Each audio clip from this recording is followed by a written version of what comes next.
This week's episode is kind of interesting and different. I got banned from Instagram and I have no idea why.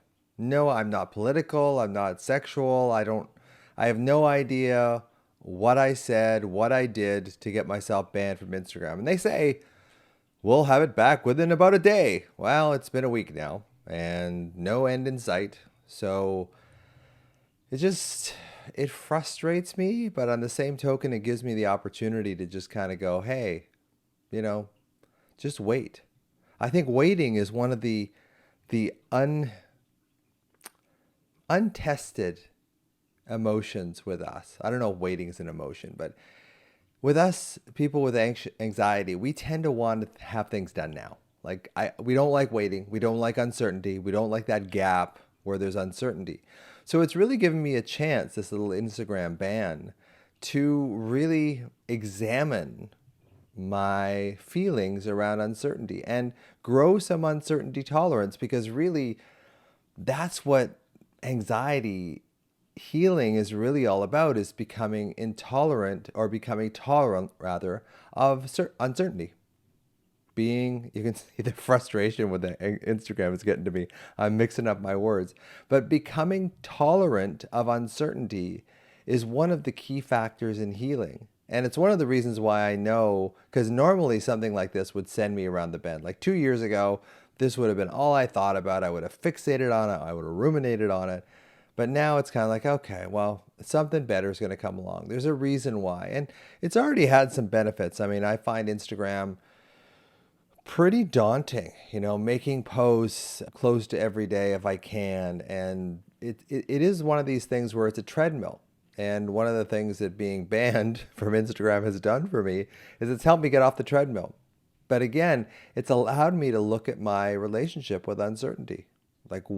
How do I handle uncertainty? Where do I feel uncertainty in my body? For me, my anxiety is kind of in my solar plexus. Uncertainty is a little lower than that. And it's kind of a sharp, aching, penetrating, deep thing right in my belly. And I think it's associated with my anxiety, which is up higher in my solar plexus. But just the opportunity to really tease out, okay, where do I feel frustration? Where do I feel anger? Where do I feel these things in my body? Because as you guys know, if you've listened to me, I believe that the body is a reflection of the unconscious mind, and a lot of our emotions are dealt out, or at least run through our unconscious mind. So we get a chance to examine them a little closer if we find out where we find them in our body. So for me, frustration's a little lower. Anger is a little higher. So I've had a chance to really tease this stuff out. So thank you, Instagram, for banning me for absolutely no frickin' reason, and giving me the chance to really look at my emotions around this and examine it and be okay with the uncertainty. Like if they ban me for a month or whatever, or forever, I'm okay with that now. I really like giving information to you guys, to the people that sort of rely on my information, but if this is the way they're going to play, then I'll find another way. I'll find a way around it. I always have in my life. I've always found another way of getting around something.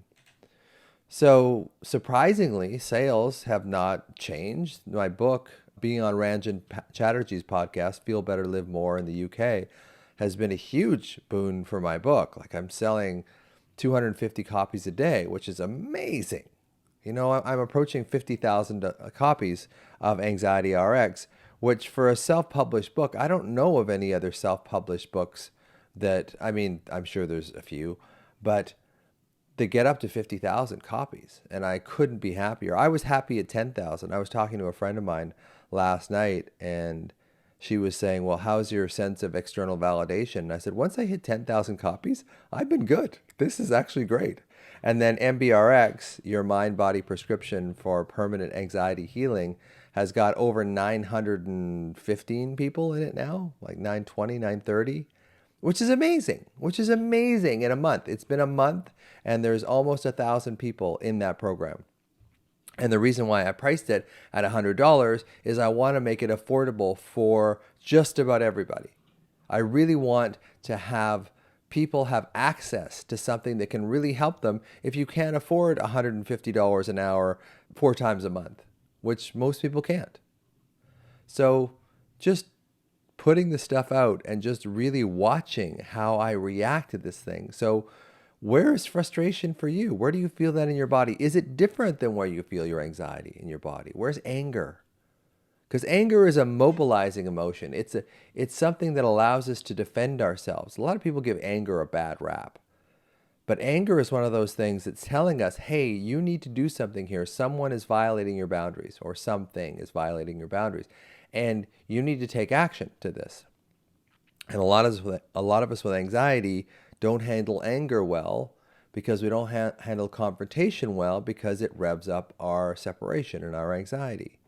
So it's given me a chance to really isolate where I feel anger, isolate where I feel frustration, and really focus on the uncertainty of how long this is going to be out for. Is it going to be gone forever? I don't know. It does seem rather arbitrary. So there's part of me that kind of like gets into this sort of victim blame, like, what did I do? I'm just trying to help people and I'm just trying to post stuff that's helpful and then they ban me. It's like, nah, I'm not a victim. You know, obviously, and this is what I was saying a little bit earlier, sometimes waiting is just the best strategy. It really is. Like the number of times in the last few years that I've just allowed myself to wait, not procrastinate, that's a little different, but wait and just see what comes of it. Just see how other people come to you or whatever, because that uncertainty intolerance that we have as anxious people makes us jump towards a conclusion rather than just sitting and waiting. So for me, one of the biggest things has been just sit and wait. And remarkably, sales of the book and sales of the MBRX program have markedly gone up since Instagram has gone off. So there's part of me that's like, okay, Instagram, you just stay off. That's fine, because I will find another way. But really, I think the crux of this particular episode, and it's going to be short, is how do you handle uncertainty? Can you just wait? Can you just sit in the uncertainty and feel it in your body and put your hand over it, breathe into it, feel into that uncertainty, and then tell yourself, this is uncertain and that's amazing. That's wonderful. It gives me practice in dealing with uncertainty. It gives me a chance to become resilient around uncertainty. It gives me a chance to become capable around uncertainty rather than jumping to the conclusion right off the bat, because I have plenty of clients, patients, whatever you want to call them, my anxiety peeps, that when they get into a conflict of some kind, they immediately have to try and solve it because they can't stand the uncertainty. And it usually gets solved to not their benefit. Usually the other person involved gets the benefit because the person has a pressure, the anxious person has a pressure to resolve it. So can you handle uncertainty? Can you calm yourself when you have uncertainty? Can you allow that uncertainty? Can you embrace the uncertainty and just sit with the uncertainty?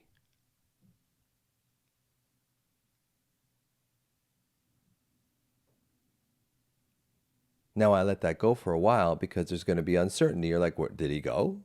Did my device drop? No. Uncertainty. Again. Let's try it again.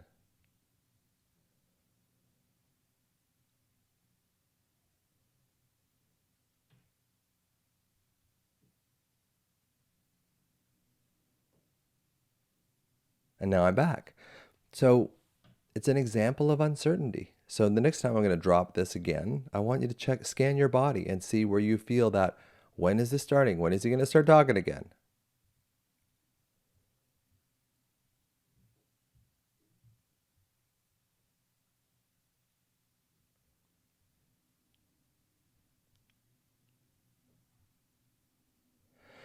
How do you handle uncertainty? Because if you can start handling uncertainty and allowing uncertainty, your anxiety will drop considerably. That's all I have today, but we'll see you next week. Hopefully. Bye for now.